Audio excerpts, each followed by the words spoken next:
presenting the Widescreen series from Fox Video. Most movies currently available on video have been modified from their original theatrical format by a process known as pan and scan. With these standard pan and scan videos, you're only getting half the picture.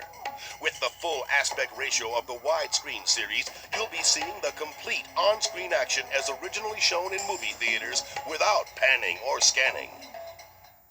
Get the full impact of widescreen action and THX sound when you buy any film in the new Widescreen series. Speed, True Lies, The Last of the Mohicans, and The Abyss. Now you can experience right in your own home all the action, adventure, and special effects of these films in their full-size widescreen format as they were originally shown in theaters. What do you think? You're the expert. I just work here. Plus, all 4 films have been digitally mastered by THX for superior sound and picture quality. So get the complete picture, add to your collection with one of these 4 great action films: Speed, True Lies, The Last of the Mohicans, and The Abyss, and experience the impact of widescreen. Anything less is simply just that, the Widescreen series. Look for other films coming soon from Fox Video.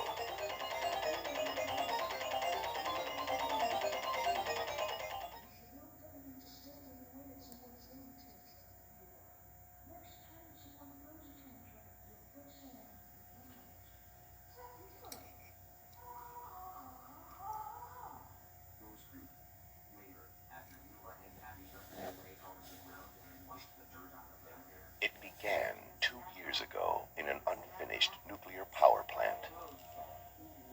It became one of the most challenging motion pictures ever made.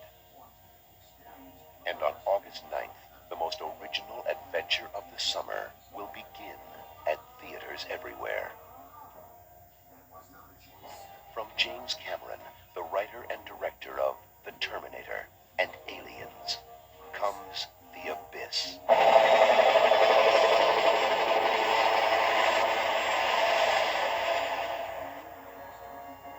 God, I hate that bitch.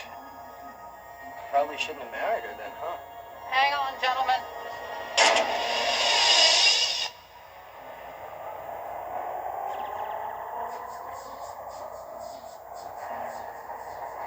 Here's a bottomless pit, baby. 2.5 miles straight down.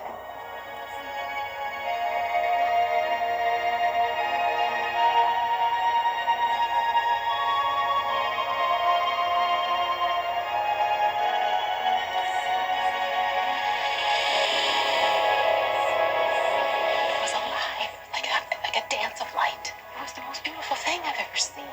I don't think they mean us any harm. I don't know how I know that.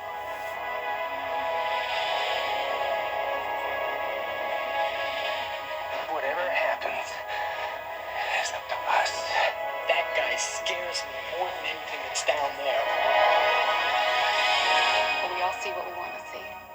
Coffee looks and he sees hate and fear. You have to look with better eyes than that.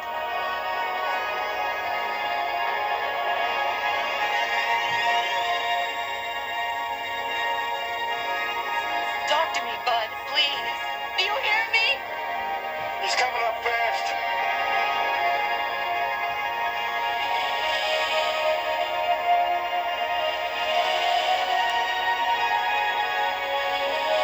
I need to know if you're okay.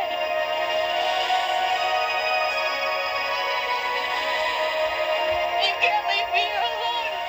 You never backed away from anything in your life. Now fight!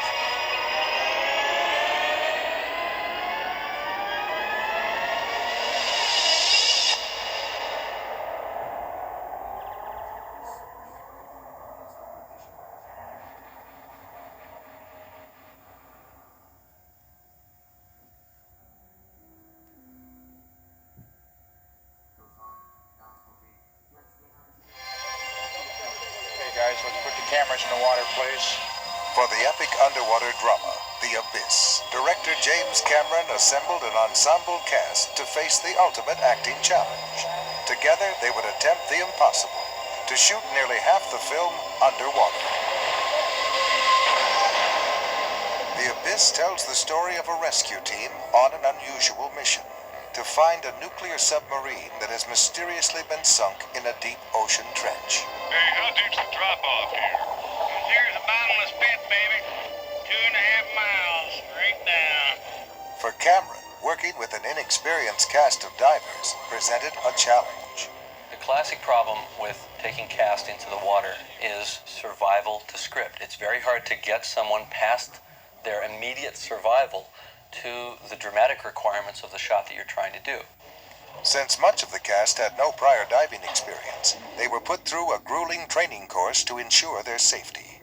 They passed a course that is reserved normally for scuba instructors because we knew that their lives would really depend on their ability to survive anything that they could encounter during the filming process. The whole idea is just to get you used to having water around your eyes in a bailout situation. Special emergency drills prepared the cast for working in the revolutionary dive gear created for the film.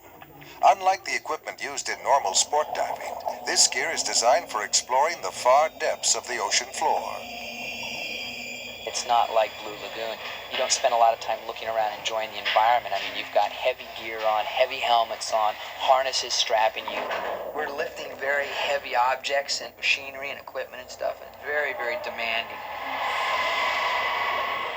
There's something about being down there with these weights on that gives you the feeling of walking on the moon. You can kind of do a backflip and land on your feet and jump from one spot to another sort of in slow motion. But there's a certain weight to it that you don't have when you're swimming. To create this otherworldly environment, extensive topside planning was necessary. We got Ed here, and the other two are there, right? So you're in a real good position to head out first, and then they'll follow you in the right order. We'd have a big board, and he'd draw, this is where we're going to be. It's very easy to say on land what you're going to do. Once you get down there and you're in 40 feet of water, all of a sudden, things don't work quite the same. Let me suggest something to you. Okay. Once underwater, Cameron could modify his topside plan using the elaborate communication system housed in each helmet. The helmet sort of brought us into the 20th century in that I could speak to everyone. Of course, they couldn't speak back to me, so this was a director's dream come true. Only selected cast members could speak back to Cameron at any given time.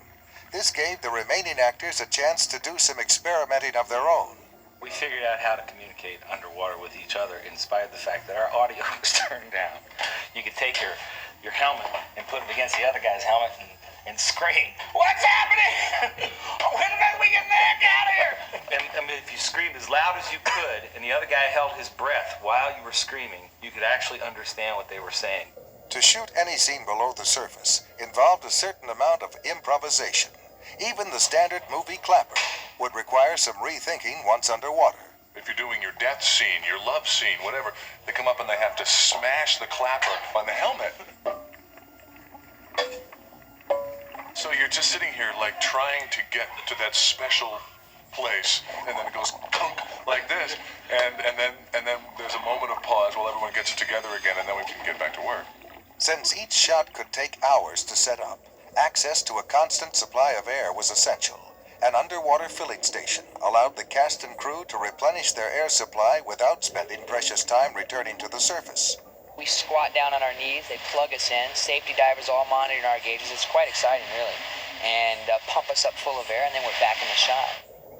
As a result, some of their dives would last a grueling 5 hours. These physical demands placed on the cast would make crucial the element of teamwork. Yes, the most important thing in diving is the buddy system. That's right. And we are buddies. The team effort was never more vital than in the one scene that brought together the entire cast below water.